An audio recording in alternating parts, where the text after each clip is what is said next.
Assalamualaikum warahmatullahi wabarakatuh.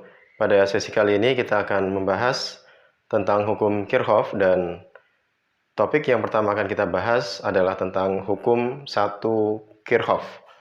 Jadi hukum satu Kirchhoff. Hukum satu Kirchhoff ini membahas tentang bagaimana perilaku arus listrik yang berada pada rangkaian yang bercabang. Dan hukum satu Kirchhoff menyatakan bahwa jumlah arus yang memasuki suatu percabangan rangkaian itu sama dengan jumlah arus yang keluar. Jadi jumlah arus yang keluar dari percabangan tersebut. Jadi kalau dirumuskan dia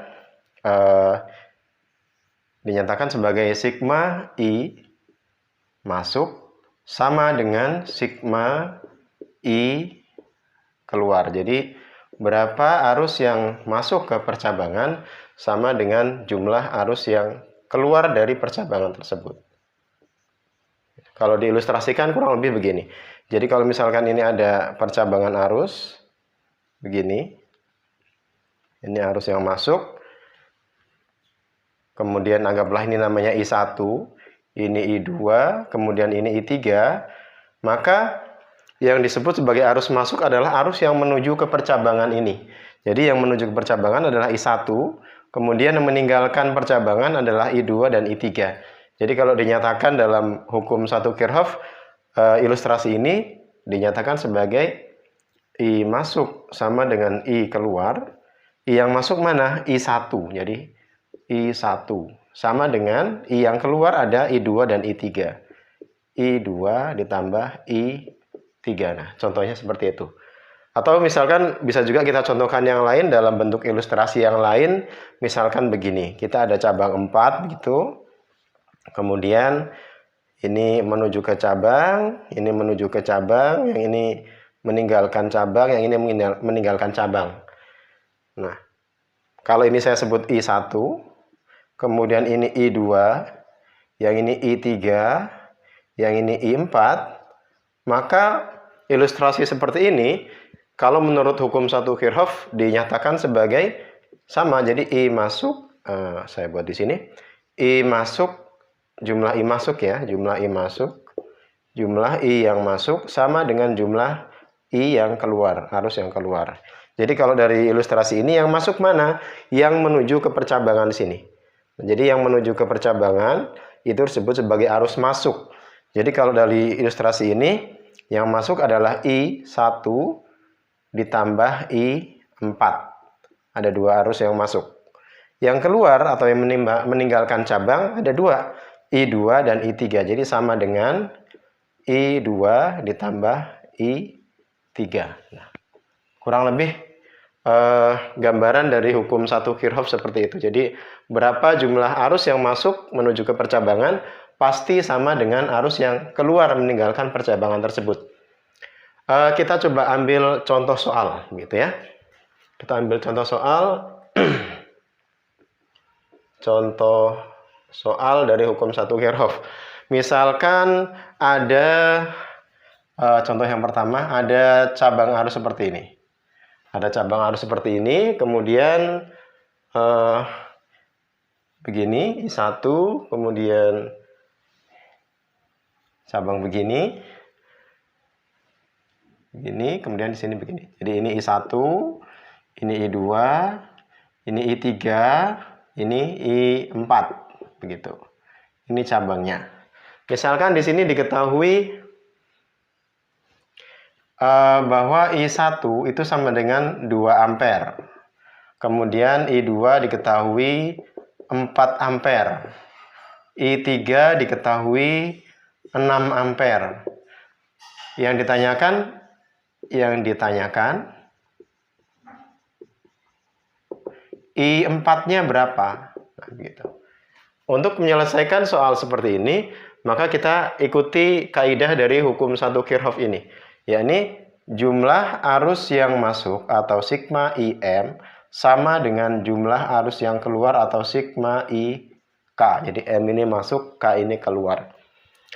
Arus yang masuk mana saja? Kita lihat arus yang arah panahnya menuju ke percabangan. Ya, ini ada I1, I2, dan I3. Jadi yang masuk itu adalah I1 ditambah I2 ditambah I3. Sedangkan arus yang keluar atau meninggalkan percabangan hanya satu, ya ini I4. Jadi sama dengan I4. Dan di sini dalam soal yang ditanyakan juga pas I4 begitu. Maka kita masukkan angka-angka yang sudah diketahui dari soal. I1 ada 2 ampere. I2 atau satuannya boleh saya simpan dulu biar mudah kita menghitungnya. I2 itu ada 4 ampere. I3 ada 6 ampere. Sama dengan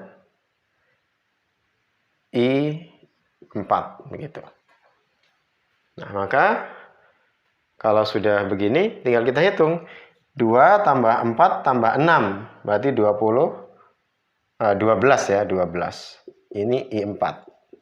Atau dengan kata lain I4 sama dengan 12 ampere. Kira-kira begitu.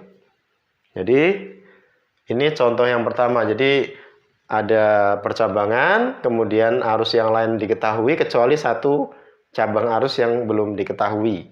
Dan di sini arahnya adalah keluar. Maka setelah dihitung diperoleh I4 itu adalah 12 ampere. Itu contoh yang pertama. Kita coba contoh yang kedua. Contoh yang kedua kita sedikit berbeda. Misalkan begini, ini ada cabangnya 4 juga.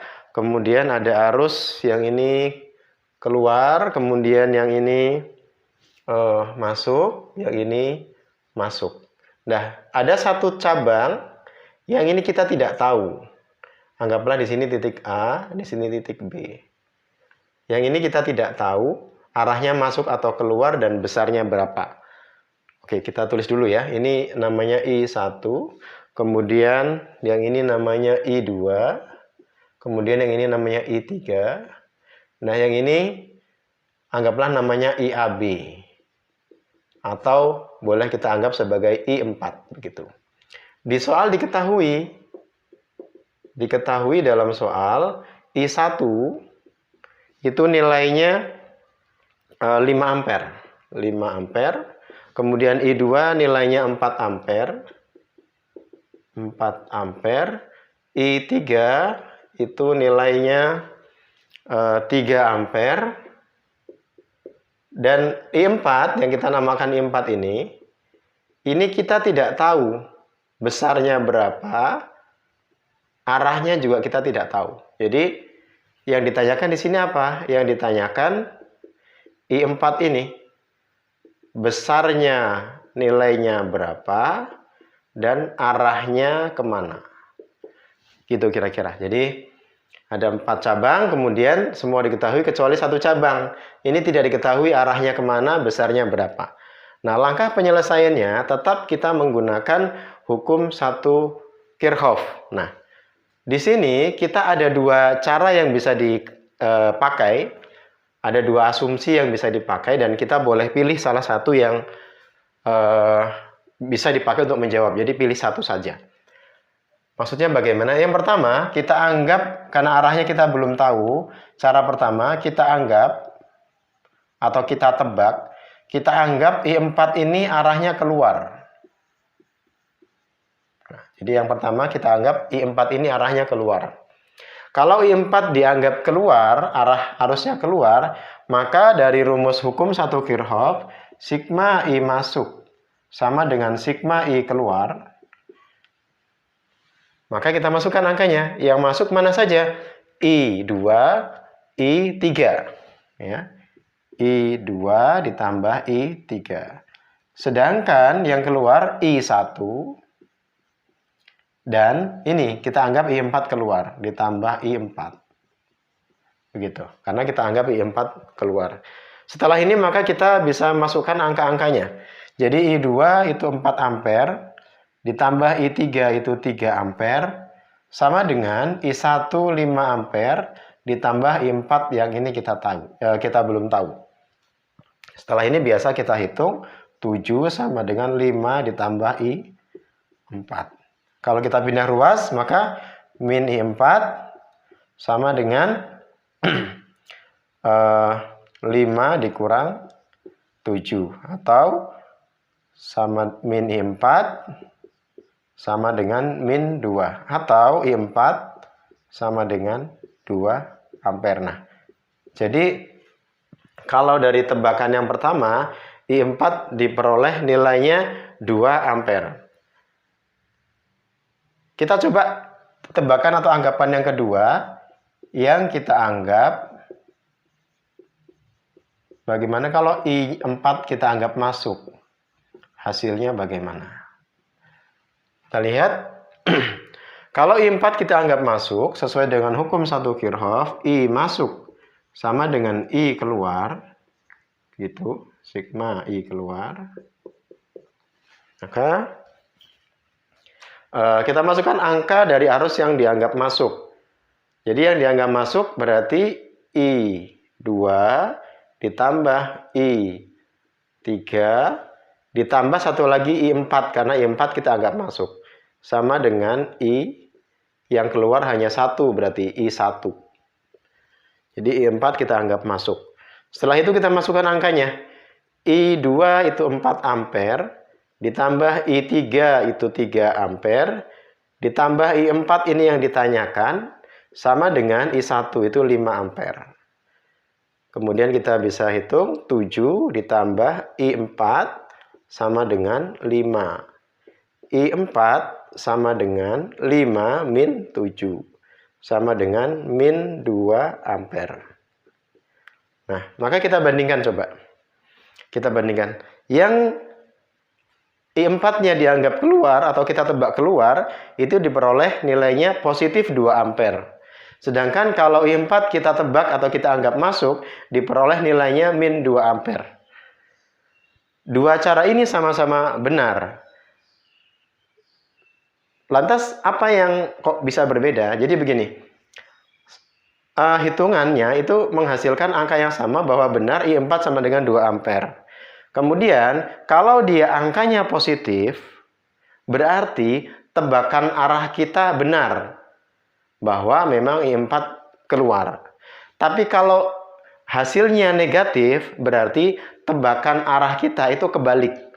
Jadi saya ulangi, setelah dihitung, maka kalau diperoleh hasil positif, maka berarti angkanya sudah benar, arahnya juga sudah benar.